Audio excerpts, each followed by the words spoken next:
what's up everybody? Welcome back to another episode of The Real Heroes Show. Cory with you, and in this video, I've been lazy, and I haven't done as many 4K reviews as I've wanted to, so you're getting a double feature. We're going to do a review of David Lowery's The Green Knight, and Quentin Tarantino's Inglourious Basterds in beautiful 4K HD UHD glory. Let's get started with The Green Knight. Dive right into things. Very cool slipcover. It's all red. It's very fancy. When you take it out of the slip, however, traditional 4K case, pop her open, you've got a code for digital copy, Blu-ray, and 4K disc. So not a whole heck of a lot on the inside, but I do appreciate the all-red slipcover. Looks pretty gosh darn nice. Tech specs wise on this one, it is a native 4K DI, even though it was shot on the Arri Alexa 65. It's got a 185:1 aspect ratio, Dolby Vision for its HDR, and Dolby Atmos for its audio. I saw this film in theaters when it came out, and it was when things were not great public health-wise, and we went to I think a 10:45 p.m. showing of it at a not great movie theater that was not well calibrated. The screen wasn't great, the audio wasn't great, but it was the only way to go see it in a way that we felt safe to do so. So we did it anyways. Loved the movie. Was a huge fan of it. But I figured that there was something about the presentation that wasn't 100% there. So I was very excited for this to come out on 4K disc to do a review of it, check it out on my display with my speakers that I know have been calibrated the way I want to. Boy, oh boy, this one, it did not disappoint in the slightest. Video-wise, the 185:1 aspect ratio, it helps if you're viewing on a TV and you're not on a projector, because you're not really going to have any black bars on top and bottom. Your whole TV's getting filled. This is an engrossing image. Everything about this movie is meant to pull you in. It has some of the most stunning cinematography I've seen all year, and the transfer to the disc was jaw-dropping. Everything was absurdly sharp. The Alexa camera makes it clean as a whistle. You can't see really any grain or digital noise in this presentation. The way that Lowery lights all of the scenes are very deliberate, and the Dolby Vision HDR does an incredible job. Just your peak brights, your detail in the shadows, deep inky black levels, just everything about it. It was just jaw-dropping. We were just sitting there watching this going, oh my god, I can't believe it looks this good, especially considering the experience that we had in the cinema when we went to see it. So really, really thrilled with the way this one turned out. Colors are beautiful.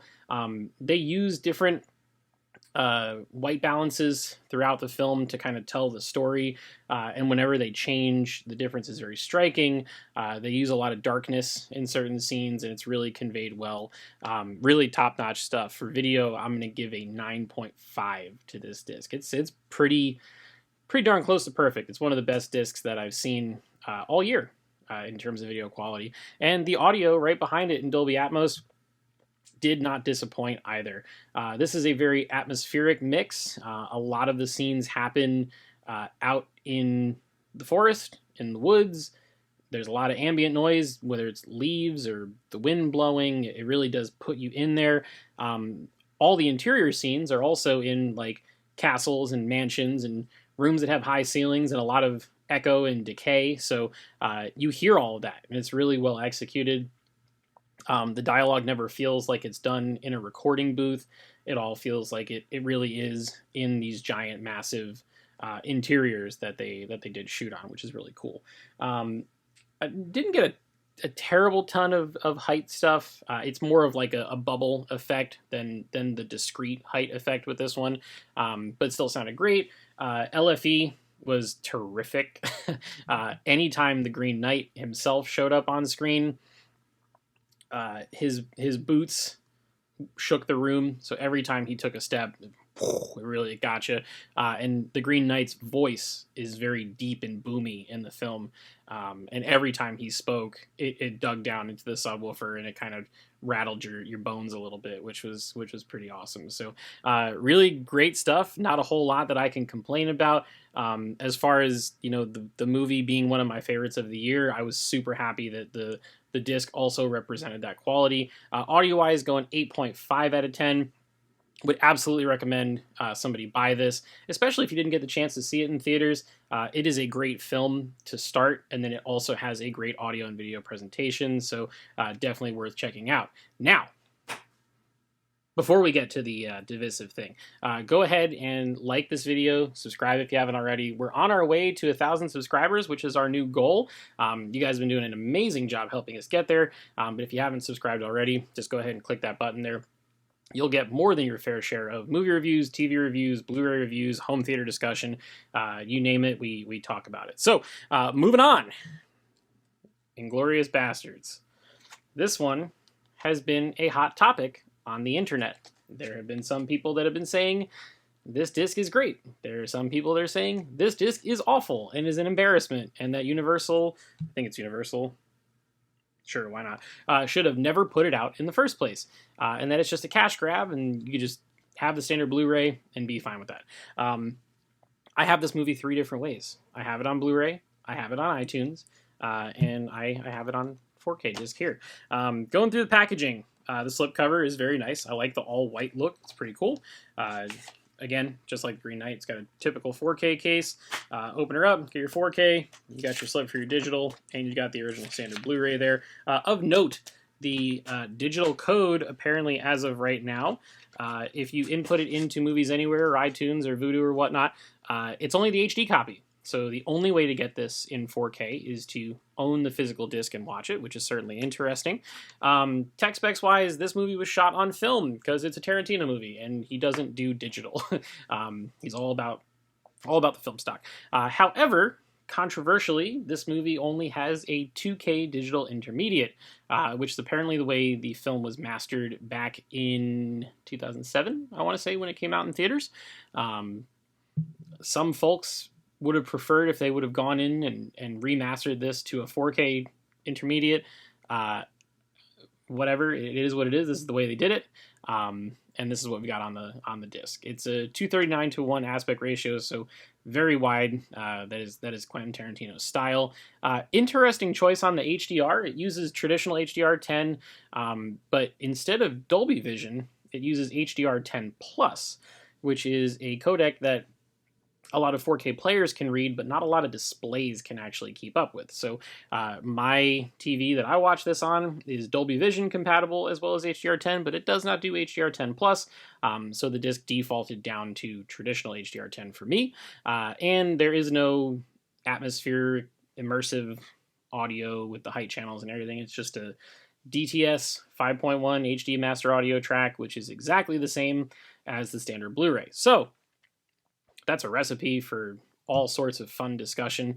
I am no expert. I am not on a 130-inch screen with a projector. I do have nice calibrated speakers, but video-wise, that doesn't really help me.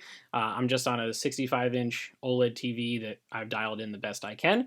However, this is easily, to me, to what is perhaps an untrained eye, the best this film has ever looked at home. I saw a lot of things online saying that this was embarrassing and it was distasteful and it's a cash grab.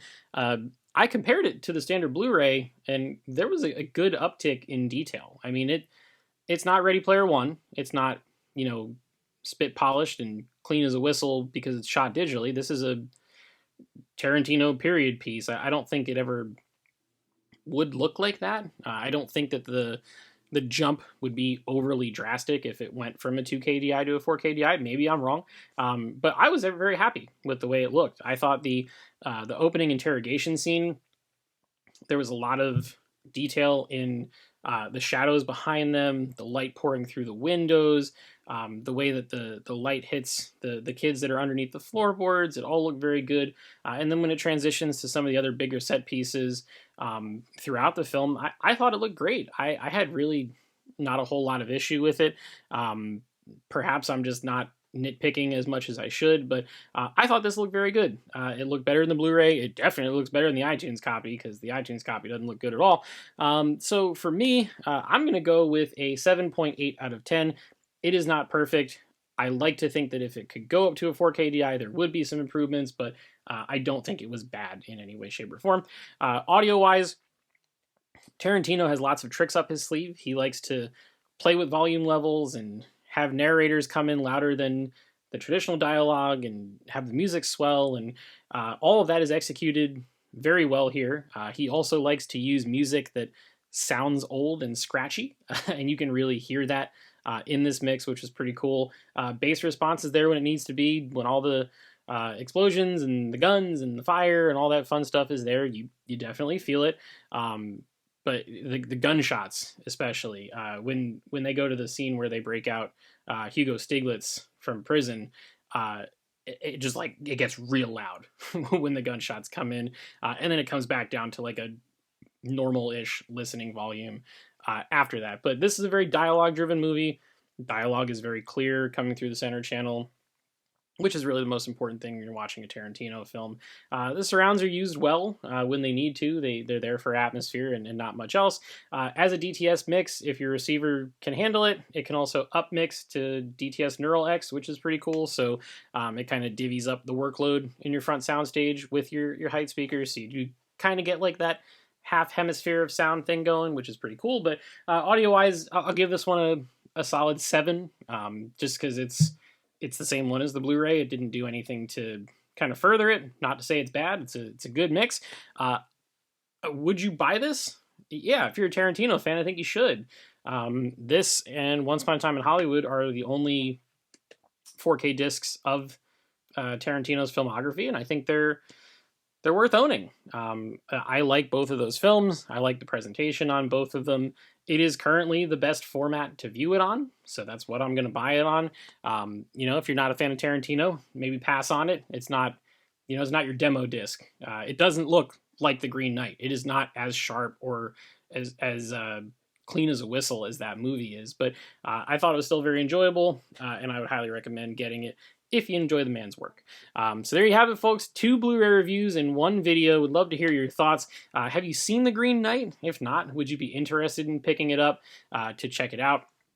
And what are your thoughts on Inglourious Basterds? Do you think this movie is a cash grab, or do you think the upgrade to 4K was worthwhile? Leave us a comment below. We'll make sure to respond to anyone that comes through.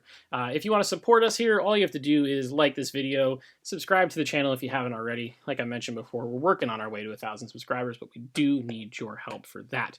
You can hit us up on social media. We're on Twitter and Instagram at Real Heroes Show. We're going to have a live stream on Monday of next week where we're going to talk about Dune. We're all seeing Dune this weekend. We are extremely excited to do so. And we're going to talk all the spoilers, have a nice active chat, and a fun little community there. So please be on the lookout for that and so much more. Until next time, we'll see you guys in the next video.